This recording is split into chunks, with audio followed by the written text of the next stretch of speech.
Halo semuanya, bertemu lagi dengan saya. Jadi hari ini saya akan membahas mengenai kadar hemoglobin.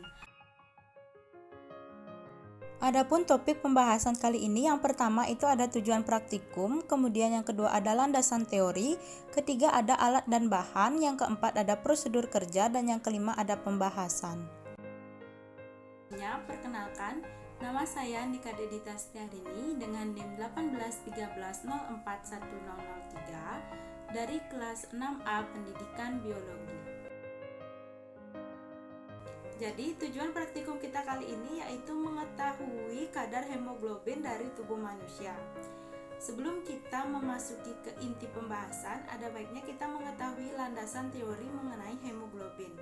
Nah, jadi hemoglobin ini merupakan protein yang kaya akan zat besi, mempunyai daya gabung terhadap oksigen, dan dengan oksigen itu membentuk oksihemoglobin di dalam sel darah merah. Hemoglobin adalah pigmen merah pembawa oksigen pada eritrosit dan dibentuk oleh eritrosit yang berkembang dalam sumsum tulang. Molekul hemoglobin terdiri atas 2 pasang rantai polipeptida dan 4 kelompok heming. Sintesis hemoglobin dimulai dari dalam eritroblas dan terus berlangsung sampai tingkat normoblas dan retikulosit. Dari penyelidikan dengan isotop diketahui bahwa bagian heme dari hemoglobin terutama disintesis dari asam asetat dan glisin, dan sebagian besar sintesis ini terjadi dalam mitokondria.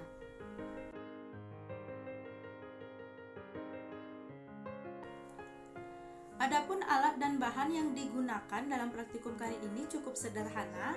Yang pertama itu ada buku ajar anatomi dan fisiologi manusia dan buku sumber yang relevan. Kemudian yang kedua, informasi dari narasumber, dan yang ketiga, bacaan dari majalah, surat kabar atau internet, dan juga bisa melihat video tentang kadar hemoglobin di YouTube. Kemudian prosedur kerjanya, yang pertama itu menjawab pertanyaan berdasarkan informasi yang didapatkan pada buku ajar, narasumber, dan bacaan dari majalah, surat kabar maupun internet. Selanjutnya yaitu pembahasan. Yang pertama, kelemahan pengukuran Hb pada metode Sahli. Ada beberapa kelemahan dari pengukuran Sahli. Yang pertama yaitu hematin asam bukan larutan sejati, alat hemometer sulit untuk distandarisasi, dan yang ketiga batas gelas warna standar dapat berubah warna.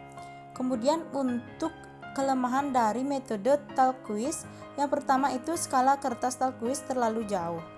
Yang kedua, hanya mampu mengukur kadar hemoglobin dalam bentuk persentase dan sulit mencocokkan warna pada kertas Tallquist.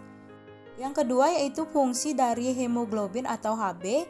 Yang pertama itu sebagai pengatur bertukarnya antara oksigen dengan karbon dioksida di dalam seluruh jaringan di dalam tubuh, sebagai pengambil oksigen dari paru-paru kemudian menyalurkannya ke seluruh bagian tubuh guna memberikan energi pada tubuh.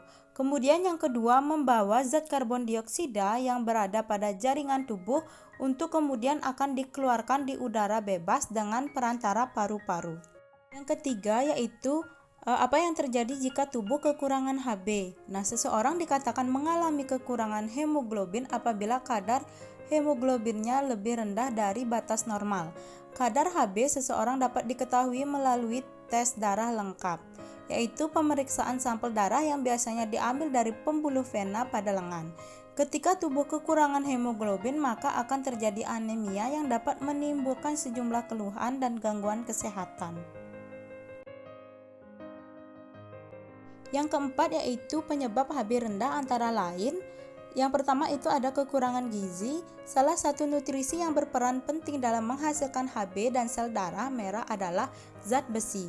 Jika tubuh kekurangan zat besi, sel darah merah akan sulit diproduksi.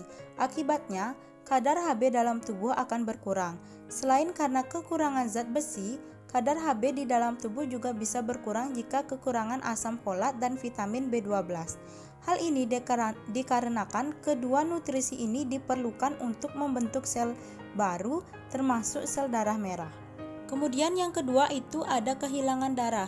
Kadar Hb rendah juga bisa dialami oleh orang yang kehilangan banyak darah, misalnya akibat cedera berat atau luka, perdarahan saat operasi, perdarahan pada saluran cerna misalnya akibat tukak lambung, wasir atau kanker usus, kemudian buang air kecil berdarah, menstruasi, dan terlalu sering melakukan donor darah. Kemudian yang selanjutnya yaitu kelainan darah.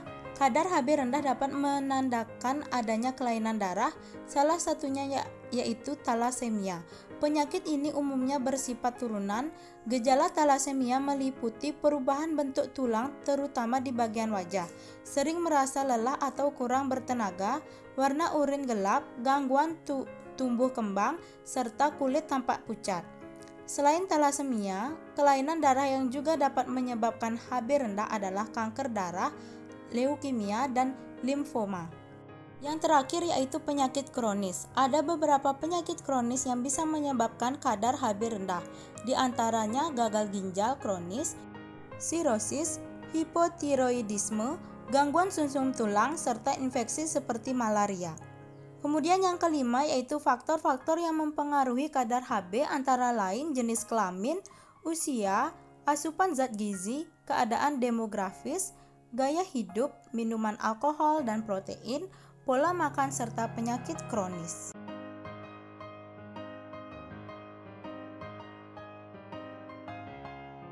Sekian pembahasan dari video ini mengenai kadar hemoglobin. Semoga video ini dapat bermanfaat. Akhir kata saya ucapkan terima kasih.